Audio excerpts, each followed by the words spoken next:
Hello दोस्तों, NCERT cafe में आपका स्वागत है। आज हम लोग न्यू एनसीईआरटी क्लास 6 ज्योग्राफी का चैप्टर नंबर 2 ग्लोब, अक्षांश एवं दशांतर को पढ़ेंगे। हम लोग इम्पोर्टेंस पॉइंट्स को देखेंगे जो कि परीक्षा की दृष्टि से बहुत ही महत्वपूर्ण रहेगा। हमारी पृथ्वी गोलाकार नहीं है। यह उत्तर एवं दक्षिणी ध्रुव पर थोड़ी चपटी, मध्य में थोड़ी उभरी हुई है। ठीक है। ग्लोब पर देशों, महाद्वीपों तथा महासागरों को उनके सही आकार में दिखाया जाता है। यहाँ से फिर है। पृथ्वी के समान किसी गोले पर किसी बिंदु की स्थिति का वर्णन करना कठिन है। अब प्रश्न यह उठता है कि किसी स्थान की स्थिति कैसे बताई जा सकती है। इसके लिए हमें कुछ बिंदुओं पर रेखाओं के संदर्भ में आवश्यकता होती है। आप देखेंगे कि सुई ग्लोब में झुकी हुई अवस्था में स्थित है, जिसे अक्ष कहते हैं। ये अक्ष ग्लोब पर वे दो बिंदु जिनसे होकर सुई गुजरती है, उत्तर तथा दक्षिण ध्रुव है। ग्लोब को इस सुई के चारों ओर पृथ्वी की भांति पश्चिम से पूरब की ओर घुमाया जा सकता है, लेकिन याद रखें इन दोनों में एक अंतर है। पृथ्वी पर वास्तव में ऐसी कोई सुई नहीं होती। यह अपने अक्ष पर चारों ओर घूमती है, जो एक काल्पनिक रेखा है।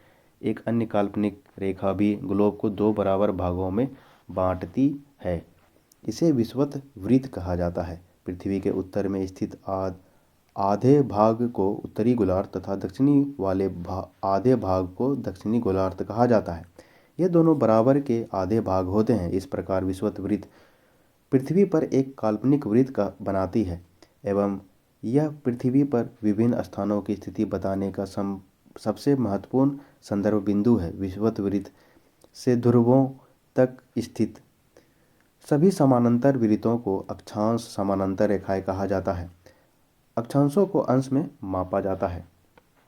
विषुवत वृत्त शून्य अंश अक्षांश को दर्शाती है। चूंकि विषुवत वृत्त से दोनों तरफ ध्रुवों के बीच की दूरी पृथ्वी के चारों ओर वृत्त का 1/4 है, अतः इसका माप 360 अंश का 1/4 यानी 90 अंश। इस प्रकार 90 अंश उत्तरी ध्रुव को दर्शाता है तथा 90 अंश दक्षिणी अक्षांश दक्षिणी ध्रुव को दर्शाता है।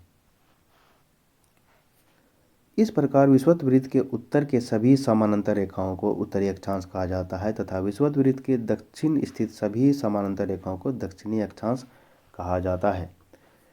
इसलिए प्रत्येक अक्षांश के मान के साथ उसकी दिशा यानी उत्तर या दक्षिण को भी लिखा जाता है। सामान्यतः इसे उत्तर या दक्षिण अक्षर से व्यक्त किया जाता है। उदाहरण के लिए महाराष्ट्र में चंद्रपुर, ब्राज़ील दक्षिण अमेरिका में बेलो होरिजेंटो दोनों एक ही अक्षांश 20 डिग्री अंश पर स्थित है, लेकिन चंद्रपुर विषुवत वृत्त के 20 डिग्री अंश पर उत्तर में एवं बेलो होरिजेंटो विषुवत वृत्त के 20 डिग्री अंश दक्षिण में स्थित है। इसलिए हम कह सकते हैं कि चंद्रपुर 20 डिग्री उत्तर अक्षांश पर तथा बेलो होरिजेंटो 20 डिग्री दक्षिण अक्षांश पर स्थित है। जैसे जैसे हम विषुवत वृत्त से दूर होते जाते हैं, अक्षांशों का आकार घटता जाता है। इसको समझाते हैं। मैं ये कहाँ गया? महाराष्ट्र का चंद्रपुर क्या है? 20 डिग्री नॉर्थ में है, 20 डिग्री नॉर्थ में। और तुम्हारा ये ब्राज़ील है 20 डिग्री साउथ में। ठीक है, ये थोड़ा अंतर है। ये हम लोग को दिखाया गया है। दक्षिणी ध्रुव और दक्षिणी ध्रुव वृत्त को दक्षिणी शीत कटिबंध कहते हैं और मकर रेखा दक्षिणी ध्रुव वृत्त को क्या कहेंगे? दक्षिणी शीतोष्ण कटिबंध। और ये कर्क रेखा मकर रेखा के बीच में विषुवत वृत्त उष्ण कटिबंध है। यहाँ पर सबसे ज़्यादा वर्षा और सबसे ज़्यादा गर्मी पड़ती है। कर्क रेखा और उत्तरी ध्रुव वृत्त के बीच में उत्तरी शीतोष्ण कटिबंध पाया जाता है और उत्तरी ध्रुव वृत्त और उत्तरी ध्रुव में उत्तरी शीत कटिबंध पाया जाता है। महत्वपूर्ण अक्षांश समानांतर रेखा है। विषुवत वृत्त 0 डिग्री उत्तर ध्रुव 90 डिग्री नॉर्थ, दक्षिणी ध्रुव 90 डिग्री साउथ के अतिरिक्त 4 महत्वपूर्ण अक्षांश समानांतर रेखाएं और भी हैं। ये हैं, कौन कौन सा है? उत्तरी गोलार्ध में कर्क रेखा 23.5 डिग्री नॉर्थ, दक्षिणी गोलार्ध में मकर रेखा 23.5 डिग्री साउथ, विषुवत वृत्त के 66.5 डिग्री नॉर्थ, उत्तर ध्रुव वृत्त विषुवत रेखा 66.5 डिग्री दक्षिण में दक्षिणी ध्रुव वृत्त। पृथ्वी के ताप कटिबंध कर्क रेखा एवं मकर रेखा के बीच सभी अक्षांशों पर सूर्य वर्ष में एक बार दोपहर में सिर के ठीक ऊपर होता है, इसलिए इस क्षेत्र में सबसे अधिक ऊष्मा प्राप्त होता है। इसे उष्ण कटिबंध कहते हैं। यही पार्ट को बताया गया है, ये वाला पार्ट को, ये कर्क रेखा मकर रेखा को बताया गया है, ये वाला। कर्क रेखा तथा मकर रेखा के बाद किसी भी अक्षांश पर दोपहर का सूर्य कभी सिर के ऊपर नहीं होता है। ध्रुव के तरफ सूर्य की किरणें तिरछे होती है। इस प्रकार उत्तर गोलार्ध में कर्क रेखा तथा उत्तर ध्रुव वृत्त तथा दक्षिणी गोलार्ध में मकर रेखा एवं दक्षिणी ध्रुव वृत्त के बीच वाले क्षेत्र का तापमान मध्यम होता है, इसलिए इसे शीतोष्ण कटिबंध कहते हैं। ये फिर से आप देखिए इसको, शीतोष्ण कटिबंध है ना। उत्तरी शीतोष्ण कटिबंध ये कर्क रेखा से लेकर के उत्तरी ध्रुव, और ये मकर रेखा से लेकर के ये दक्षिणी ध्रुव को, इसके बीच में दक्षिणी शीतोष्ण कटिबंध।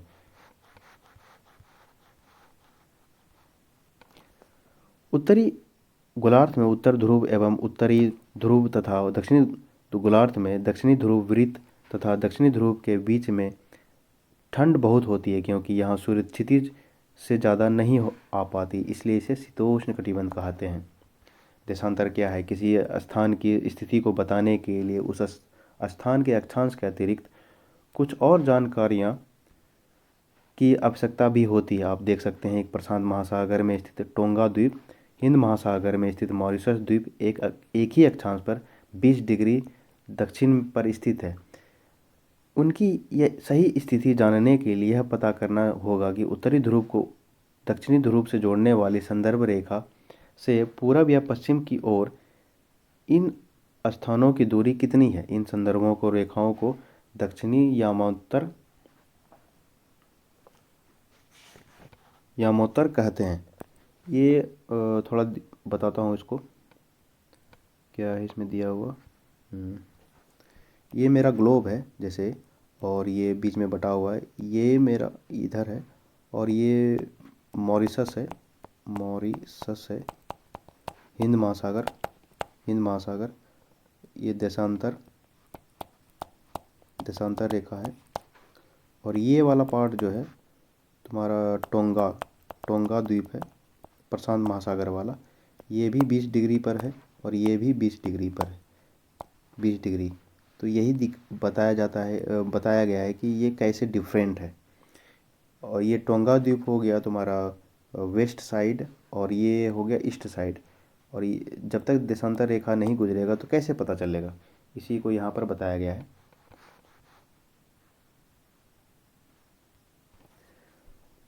उनके बीच की दूरी को देशांतर के अंशों में मापा जाता है। प्रत्येक अंश को मिनट में तथा मिनट को सेकेंड में विभाजित किया जाता है। ये अर्धवृत्त हैं तथा उनके बीच की दूरी ध्रुवों की तरफ बढ़ने पर घटती जाती है और ध्रुवों पर शून्य हो जाता है, जहाँ सभी देशांतरीय यामात्रा आपस में मिलती है। ये वाला पार्ट बोला जा रहा है, ये यहाँ पर सभी यहाँ पर मिल रही है, ये मिल रही है ऐसे करके।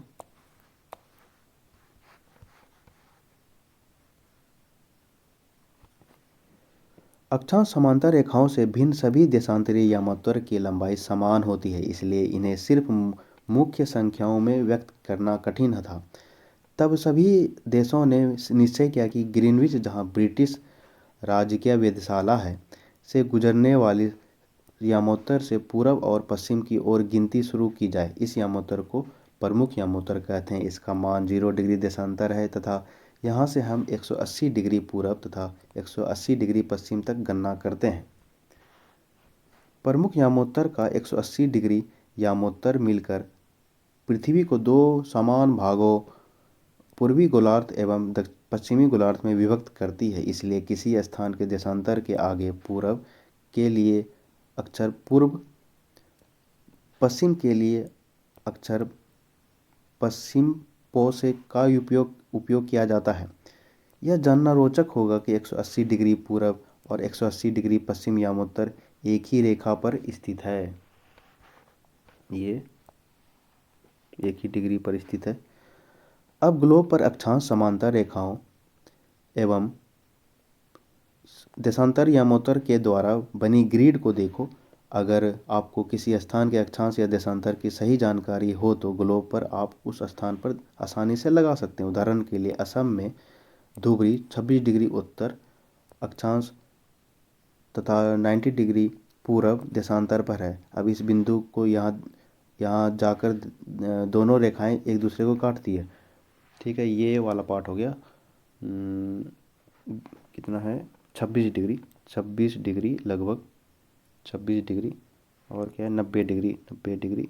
ये पार्ट ये यहाँ पर कट रहा है। यहाँ पर ये धुबरी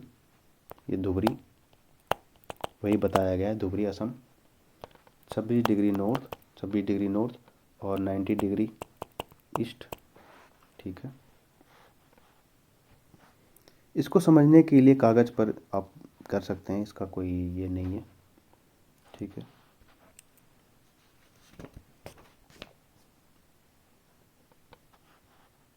ये मेरा दिया हुआ है टाइम, विश्व का समय दिया हुआ है।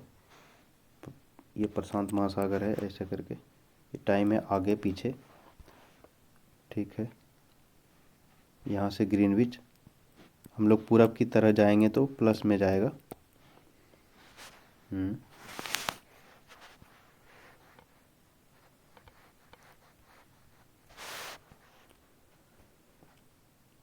अब आप देखेंगे कि वृत्त उत्तरी अक्षांश तथा 1 डिग्री पूरब देशांतर पर स्थित है।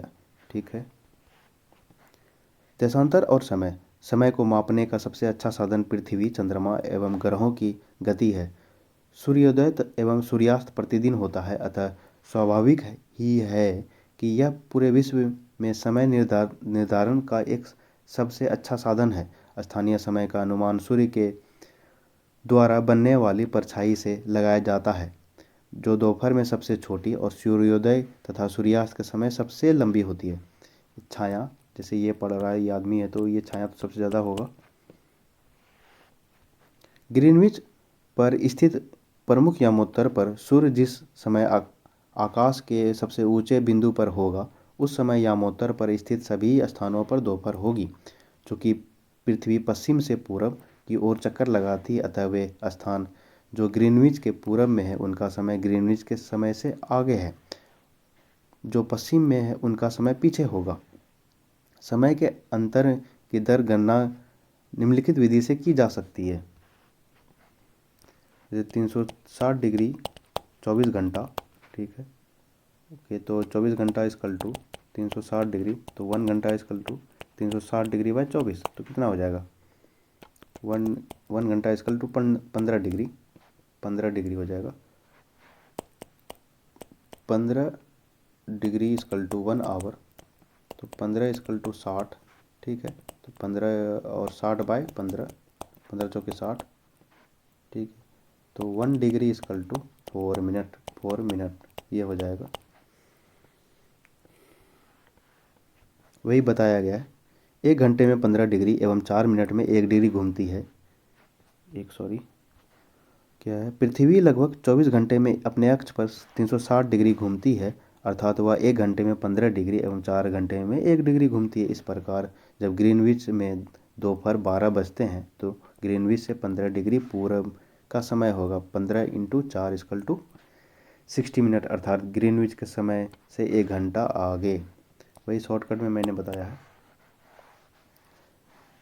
बस एक ठीक, किसी भी स्थान पर जब सूर्य आकाश में अपने उच्चतम बिंदु पर होता है दोपहर में, उस समय घड़ी के दिन 12 बजते हैं। इस प्रकार घड़ी के द्वारा दिखाया गया समय उस स्थान का स्थानीय समय होगा। आप देख सकते हैं कि दिए गए देशांतर यामोत्तर पर सभी स्थानों का स्थानीय समय समान है।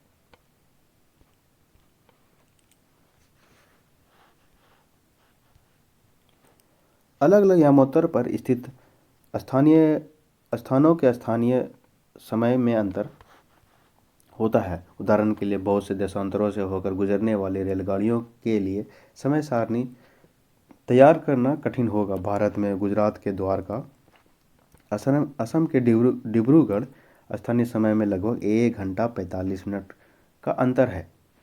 ठीक है, लगभग दो घंटा मान के चलते हैं, 2 घंटा।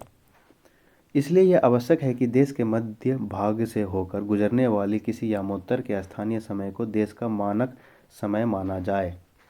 इस यामोत्तर ये रेखा के स्थानीय समय को पूरे देश का मानक समय माना जाता है। भारत के 82.5 डिग्री पूरब, 82 डिग्री 30 मिनट पूरब को मानक यामोत्तर माना गया है। इस यामोत्तर के स्थानीय समय को पूरा देश का मानक समय माना जाता है। इसे भारतीय मानक समय के नाम से जाना जाता है। ठीक है। कबीर भोपाल के निकट एक छोटे से नगर में रहता है। वह अपने मित्र आलोक से कहता है कि वे लोग आज रात्रि में नहीं सो पाएंगे। भारत व इंग्लैंड के बीच ये एग्जाम्पल के तौर पे दिया गया है। लंदन में 2 बजे मध्याह्न में शुरू होगा, अर्थात भारत के समय अनुसार 7:30 बजे, क्योंकि 5.5 घंटा आगे है भारत का समय, शुरू होगा। देर रात्रि में समाप्त होगा। क्या आप जानते हैं कि भारत एवं इंग्लैंड के बीच समय का अंतर कितना है? ठीक है, भारत ग्रीनविच से 82.5 डिग्री पूरब में स्थित है। यहाँ का समय ग्रीनविच से 5.5 घंटा मतलब 5 घंटा 30 मिनट आगे है। इसलिए जब लंदन में 2 बजे होंगे दोपहर के, तो भारत में 7:30 बजे PM होगा, शाम। कुछ देशों की देशांतरीय विस्तार अधिक होता है, जिसके कारण यहाँ एक से अधिक मानक समय अपनाए गए हैं। उदाहरण के लिए रूस में 11 मानक समय को अपनाया गया है। पृथ्वी के एक एक घंटे वाले 24 समय क्षेत्रों में बांटा गया है। इस प्रकार प्रत्येक समय का क्षेत्र 15 डिग्री देशांतर तक क्षेत्र को घेरता है। सबसे ज़्यादा रूस को है, तो रूस का कितना है? 11 मानक समय रेखा है। ये इम्पोर्टेंट है, यहाँ से पूछा जाता है हम लोग का मानक समय रेखा कौन कौन से स्टेट से गुजरता है। ठीक है, ये फर्स्ट हो गया, 1 मिनट, यूपी। पाँच स्टेट में यूपी, MP, छत्तीसगढ़, उसके बाद उड़ीसा और आंध्र प्रदेश। 3 2 5, टोटल 5 स्टेट से गुजरता है। आइए हम लोग अभ्यास प्रश्न को करते हैं। पृथ्वी का सही आकार क्या है? सही आकार क्या है? ज्वाइड, गोआब हिंदी में। ग्लोब क्या है? पृथ्वी का एक मॉडल है। कर्क रेखा का अक्षांशीय मान क्या है? कर्क रेखा का 23.5 डिग्री नॉर्थ। ठीक है, ये कर्क रेखा। मकर रेखा क्या क्या हो जाएगा? 23.5 डिग्री साउथ। पृथ्वी के 3 ताप कटिबंध कौन कौन से हैं? उष्ण, शीतोष्ण, शीत कटिबंध। अक्षांश एवं देशांतर रेखाएं क्या क्या है? देशांतर क्या है? समय बताता है। ठीक है। ऊष्मा की सबसे अधिक मात्रा उष्ण कटिबंध क्यों प्राप्त करते हैं? साल भर में एक बार सीधी पड़ती है, इसलिए। कर्क रेखा एंड मकर रेखा के बीच वाली लाइन में। जब भारत में शाम 5:30 बजते हैं तो लंदन में 12 क्यों बजते हैं? क्योंकि भारत ग्रीनविच से 5.5 घंटा आगे है। ठीक है। प्रमुख यामोत्तर का मान कितना है? 0 डिग्री। यामोत्तर देशांतर को कहेंगे। शीत कटिबंध किसके नज़दीक पाया जाता है? किसके नज़दीक पाया जाता है? ध्रुवों के नज़दीक। देशांतरों की कुल संख्या कितना है? 360। अभी BPSC 69 में पूछा गया था। क्या पूछा गया था? अक्षांश रेखा कितना है? 179, ये आंसर था इसका। ठीक है, ओके। और अब बोलेगा अक्षांश कितना है, तो अक्षांश 181। और 2 क्या हो जाएगा? 2 तुम्हारा है अक्षांश बिंदु है, इसीलिए। ठीक है। दक्षिण ध्रुव वृत्त स्थित है, कहाँ स्थित है? दक्षिणी गोलार्ध में। दक्षिणी गोलार्ध में। ग्रिड किसका जाल है? अक्षांशों, समानांतर रेखाओं एवं देशांतर यामोत्तर का। मकर रेखा 23.5 डिग्री साउथ में, साउथ गोलार्ध में, ठीक है। भारत का यामोत्तर, मानक यामोत्तर 22.5 डिग्री पूरब, पूरब। 0 डिग्री यामोत्तर को क्या कहेंगे? देशांतर कहेंगे, देशांतर। देशांतरों के बीच की दूरी को क्या कहेंगे? ध्रुवों। ध्रुवों की तरफ घटती जाती है, घटती जाती है, ठीक है। उत्तर ध्रुव वृत्त उत्तरी उत्तरी गोलार्ध में स्थित है। तो दोस्तों, ये वीडियो कैसा लगा आपको? कृपया करके मेरे चैनल को सब्सक्राइब और बेल आइकॉन को दबा दें, जिससे कोई भी वीडियो अपलोड होता है तो आपको नोटिफिकेशन मिल जाएगा। और एनसीईआरटी फैक्ट्स को जानने के लिए अपने दोस्तों के साथ शेयर कीजिए। धन्यवाद मित्रों, आपका दिन शुभमय हो। जय श्री राम।